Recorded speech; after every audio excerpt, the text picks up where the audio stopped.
गोळाबेरीज.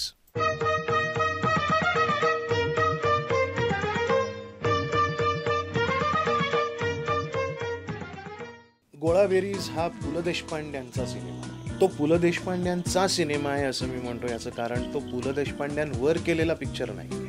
हे पुलंचं आत्मकथन नाही, आत्मचरित्र नाही.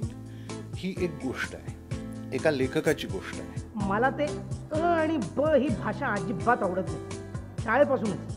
त्यावेळी आम्ही थोडा रिसर्च केला होता आणि माहीत पडली की यांचे सगळे कॉपीराईट्स ओपन आहेत. आणि जेव्हा क्षितिज भेटलो आणि आम्ही ऐकला म्हणजे we were sold on the idea.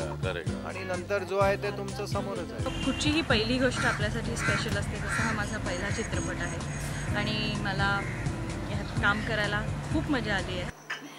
रावसाहेबांची काहीतरी वेगळीच तर आहे नाही. माझं कुजबुजणं सुद्धा भर लांब ऐकू येईल इतका नाजूक आहे त्यांचा आवाज. काही लोकांच्या वागण्याची तराच अशी असते ना की ज्यांच्या हातात कण्हेर देखील गुलाबासारखी दिसते. म्हणजे कसं आहे, काहींच्या हातात मद्याचा पेला देखील खोलतो आणि काही लोक दूध देखील ताडी पिल्यासारखं पितात. गोळाबेरीज लोकांना आवडेल यात शंका नाही.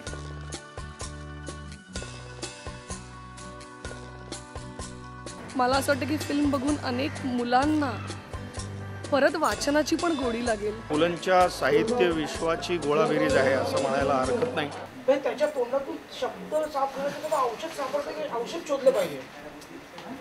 अगं खरंच म्हणजे ना, अशी जोरदार फवारे मारून त्याच्या डोक्यातली जळमट सगळी धुवून काढायला हवी. तुम्हाला हा चित्रपट एका वेगळ्या विश्वात घेऊन जाईल. तुम्ही मराठी वाङ्मय मंडळ जॉईन करायला हवं. मिस सिमरन करणे.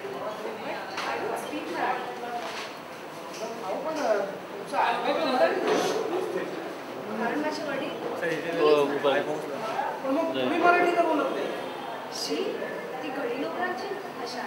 पण मग तुमच्या आईने गडी नोकराची का लागली? 72 ते 77 महत्त्वाचे कलाकार या सिनेमात काम करणाऱ्या. माय गॉड, टीमच इतकी स्ट्रॉंग आहे टेक्निकली आणि टोटॅलिटीमध्ये. तर मला असं वाटतं की अप्रतिम सिनेमा होईल. त्यांच्या व्यक्ती आणि वल्ली या गाजलेल्या पुस्तकात अनेक माणसांची व्यक्तिचित्र जे रेखाटलेले आहेत, हे पुलंचं जे पुस्तक आहे ते अशा रूपाने यावं. पुलंवरती एवढा मोठा चित्रपट निर्माण होतोय हे प्रत्येक मराठी माणसाकरता एक अतिशय अभिमानाची गोष्ट आहे. आणि या एवढ्या मोठ्या प्रोजेक्टचा मी एक अंश आहे याचा मला अत्यंत अभिमान आहे. मुळात पुलंची व्यक्तिरेखा म्हणजे ती छान असणार आहे, काय मी वेगळं सांगायची गरज नाही. पु ल देशपांड्यांच्या सगळ्या लिखाणातनं काही गोष्टी वेचून ह्या चित्रपटाची एक कथा तयार केलेली आहे. जन्मापासून 60 वर्षाच्या काळापर्यंतचा पुलंच्या आयुष्याचा प्रवास तो एका ढोबळ मनाने कसा झाला असेल याचा एक ग्राफ तयार केला आणि मग त्यांचंच लिखाण कसं बसतं त्या पद्धतीनं ते आपण बसवलं.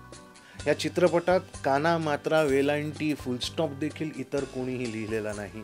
हे सगळं लिखाण पु ल देशपांड्यांचं आहे. या चित्रपटातून आम्ही एक झलक पु ल देशपांड्यांची तुमच्यासमोर ठेवणार आहोत.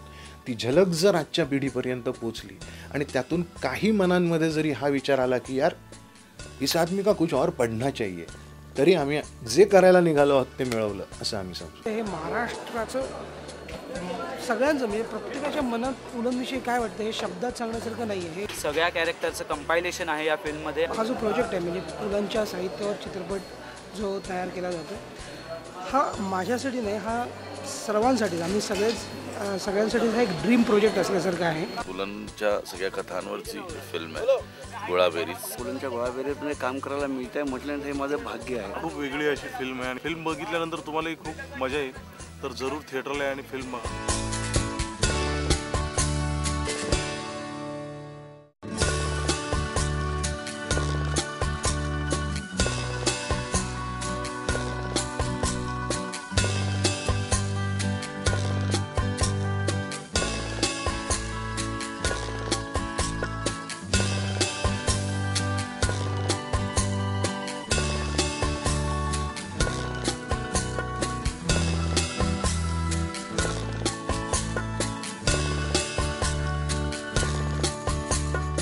गोळाबेरीज पुलंच्या साहित्य विश्वाची गोळाबेरीज आहे असं म्हणायला हरकत नाही. पुलंच्या सगळ्या कथांवरची फिल्म आहे गोळाबेरीज.